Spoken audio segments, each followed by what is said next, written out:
Bienvenue dans l'Esprit d'Actu, je reçois aujourd'hui l'intellectuel Nordine Boukrouh.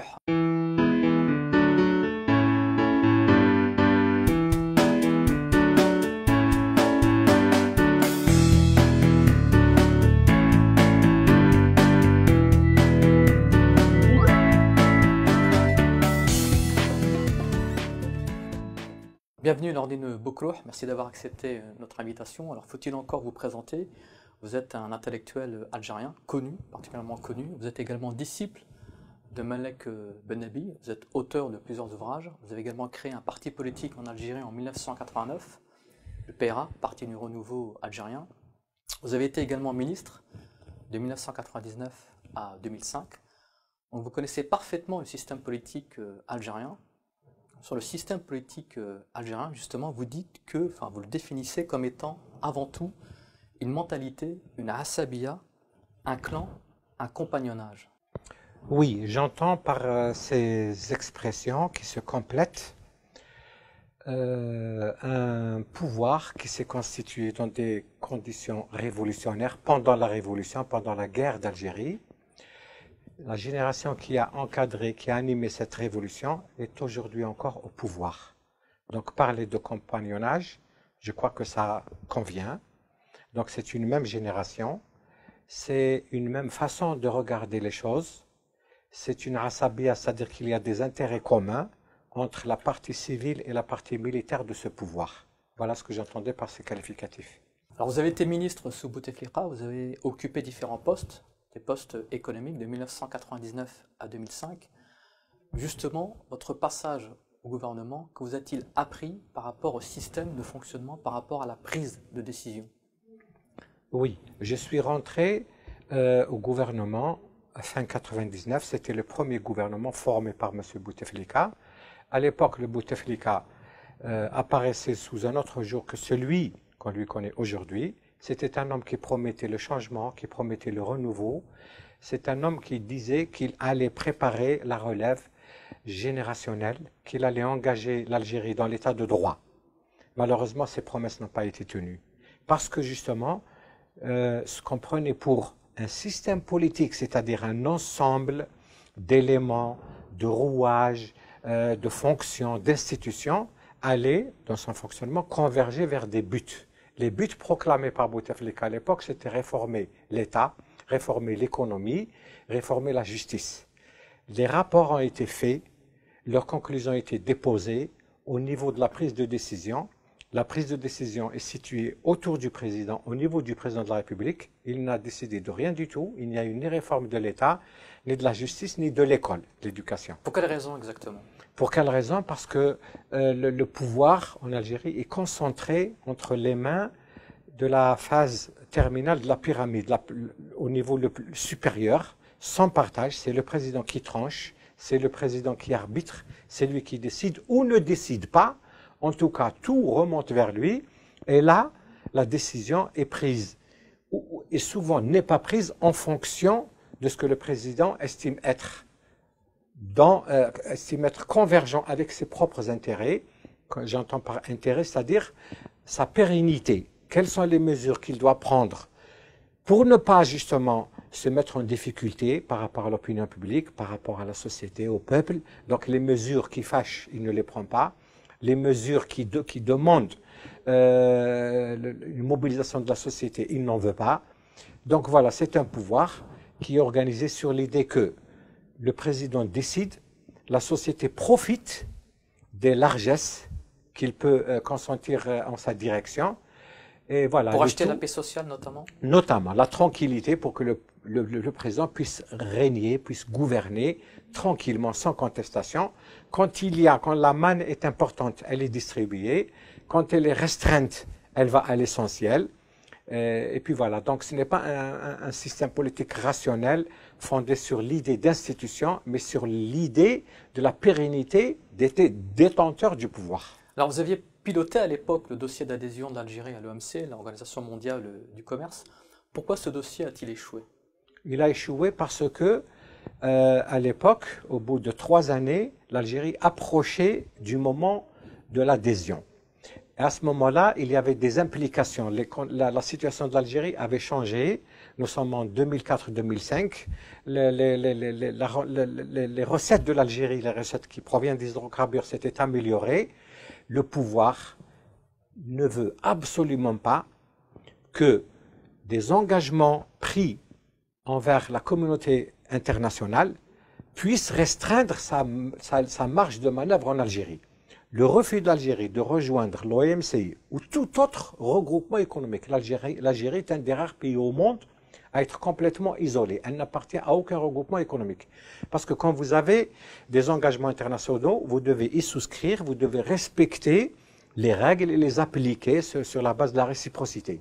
L'Algérie ne veut toujours pas rentrer à l'OMC pour ne pas restreindre la fantaisie des dirigeants algériens de disposer de l'économie algérienne comme ils l'entendent eux, et non pas en vue de préserver l'intérêt de l'économie ou de la société algérienne. Mais ça n'a rien à voir avec des questions de souveraineté nationale alors? Absolument pas. Là, avec la souveraineté des personnes, oui. La souveraineté totale, la liberté totale de mal gouverner, la liberté de mal faire. C'est pour cela donc que l'Algérie n'appartient à aucun regroupement économique, ni l'OMC, ni l'Union du Maghreb arabe, ni les regroupements comme il en existe à l'ouest de l'Afrique, rien du tout. L'Algérie est un pays, un atome libre. Alors, à l'époque, vous aviez proposé à Bouteflika de démanteler le système de subvention d'un certain nombre de produits, et il a refusé. Pourquoi exactement? À l'époque, au moment où j'étais ministre du Commerce, et même avant, j'étais ministre de la Privatisation et du secteur public, il m'apparaissait, comme il apparaissait à tout être censé, que l'Algérie ne pourrait pas rester sur des politiques de soutien dont elle n'avait pas les moyens, tout simplement. Ce n'est pas une affaire morale, une affaire de dogme, d'idéologie, être pour ou contre le socialisme, être pour ou contre l'assistanat, non. On aurait bien voulu que tout le monde soit assisté pour le restant de ses jours, mais quand on en a les moyens, quand on n'en a pas les moyens, on se désengage d'une politique massive de subventions inutiles qui ne vont même pas aux populations censées en bénéficier, c'est-à-dire les classes moyennes ou pauvres qui n'ont pas les moyens. Ce sont les classes aisées, les classes industrielles qui profitent aujourd'hui du soutien des prix, notamment le sucre, le lait, les carburants, etc. Le pain. Alors on va parler des réserves de change de l'Algérie, donc qui sont estimées à peu près à 152 milliards de dollars selon les dernières données de la Banque d'Algérie, Oui. Ce qui équivaut à 2 ans d'importation. Alors après ces 2 ans, quelle est la marge de manœuvre du gouvernement algérien? Après 2 ans, on sera dans le néant, on sera dans l'apesanteur. On ne sera plus dans une orbite quelconque.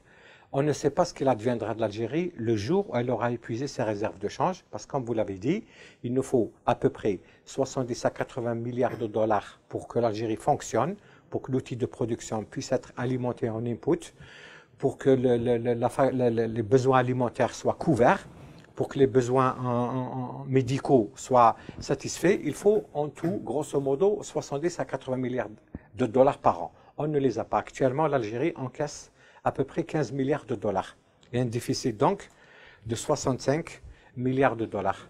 D'où pourra-t-elle, lorsqu'elle aura épuisé, utilisé, saturé ses réserves de change, qu'est-ce qu'elle fera? Elle se tournera vers l'endettement, elle devra appliquer la compression des besoins, et il y a des besoins qui sont incompressibles. On ne peut pas passer d'une baguette de pain à 10 dinars à 100 dinars. On ne peut pas passer d'un litre d'essence de 25 dinars à 250 dinars, c'est-à-dire 1000% d'augmentation.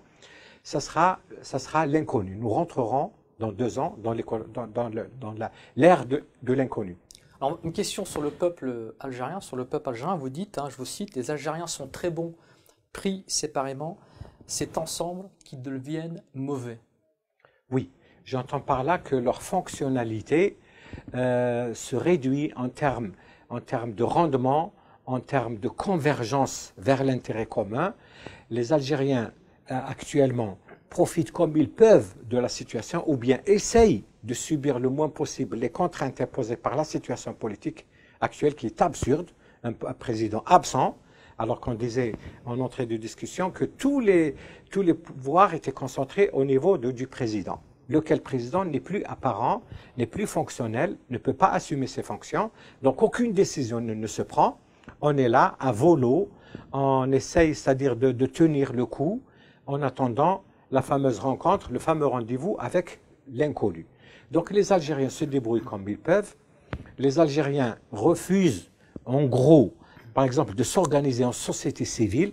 Chacun essaye d'assurer son sauve-qui-peut personnel. Il ne voit pas le salut du pays dans les actes de solidarité, dans les actes collectifs, par exemple, rejoindre la vie politique, renouveler la vie politique si l'actuelle ne leur plaît pas, mais s'engager collectivement. On voit en Algérie, il y a beaucoup d'émeutes, mais régionales, locales, pour des raisons très restreintes, qui concernent une catégorie de la population. Par exemple, les enseignants, les travailleurs de la santé, un jour les huissiers, etc. Chacun manifeste. Personne ne voit qu'il s'agit de donner à ces formes de revendication catégorielles une forme de projet de société, se dire qu'il faut une autre organisation des institutions, du pays, de la politique, pour avoir de meilleures politiques au pluriel, les politiques sectorielles meilleures qui profiteraient à chaque catégorie. Justement, vous parliez de la société civile. Pour vous, il n'y a pas de société civile en Algérie, en tout cas pas de société civile organisée. Il n'y a pas de société civile parce que la société civile, c'est quoi? C'est la société non militaire. À l'origine, c'est comme ça pour distinguer le civil du militaire et surtout pour distinguer le civil du religieux. Le civil, voilà. Bon, en France, on aurait dit le laïc du religieux. En Algérie, on dirait le citoyen, la notion de citoyen. Or, chez nous, le citoyen, c'est même pas le croyant. Tantôt, c'est le croyant qu'on sollicite en algérien. D'autres rêvent du citoyen en algérien. La donnée religieuse est plus forte. Donc déjà, à la base, il n'y a pas de société civile. Dans la culture des gens, il n'y a pas de société civile. Ils sont d'abord une communauté de croyants, une oumma, comme l'indique le titre de votre site. Voilà, donc on l'a vu avec l'expérience de la vie partisane. Il y a des partis en Algérie, mais ils sont vides. C'est des coquilles vides. Les gens ne s'engagent pas dedans. Le grand nombre des Algériens ne s'intéressent pas parce qu'ils n'y croient plus. Mais qu'est-ce qui l'empêche de créer d'autres choses, de nouvelles choses? Pourquoi, au lieu de se cantonner dans l'indifférence, ne pas initier autre chose de meilleur? Alors, dernière question. En 2015, en juin 2015, vous avez affirmé au quotidien Liberté, je vous cite, hein, l'Algérie sombrera dans un autre bain de sang. Avant la fin de cette décennie, il y aura 2 millions de morts si les choses ne se corrigent pas dans les 2 ans à venir. Oui, c'est juste. J'ai tenu ces propos parce que actuellement, on ne peut pas dire qu'il n'y a pas de visibilité. Il y a la sensation que nous allons à la catastrophe avec un président qui s'agrippe, qui reste comme ça, qui tient à son poste, quel que soit l'état de santé, quel que soit son état de santé, un président qui ne délègue rien, un président qui vient de réviser la Constitution dans le sens de chloroformer toute la société, toutes les structures représentatives de la société. Sur le plan économique, vous avez fait une description que, ça va dans 2 ans, on risque de ne plus avoir de réserve de change si le prix du pétrole reste à son niveau actuel, autour plus ou moins de $30 le baril. Donc fatalement, lorsque le budget de l'État ne pourra plus assurer les subventions, comme on en a parlé tout à l'heure, qu'est-ce qui va se produire? Forcément une explosion. Forcément. Qui profitera de l'explosion? Ce sera les forces non organisées. Ce sera le nihilisme. Ce sera la volonté, la haine de soi, la haine de l'État, la haine de tout ce qui représente le pouvoir. Ça sera des tentatives de prendre le pouvoir, comme c'est arrivé dans les pays qui ont été déstabilisés, c'est-à-dire par l'islamisme de la rue, l'islamisme sauvage, l'islamisme qui ouvrira les portes à d'autres acteurs de l'étranger. Vous voyez bien ce qui se passe en Tunisie, ce qui s'est passé en Syrie. Tout de suite, les fameux djihadistes qui viennent de partout, on ne sait pas. Actuellement, l'Algérie, chaque semaine, découvre des caches d'armes dans le sud. Chaque semaine, des terroristes sont abattus. Donc, le terrorisme est actif encore. Mais tant que l'Algérie peut faire face, on peut dire que plus ou moins le niveau de menace n'est pas grave. Mais lorsque l'État sera dépourvu des moyens financiers parce que la guerre au terrorisme coûte de l'argent, elle coûte en équipement, en formation, etc. Le budget militaire de l'Algérie est l'un des plus élevés dans le monde arabe et africain.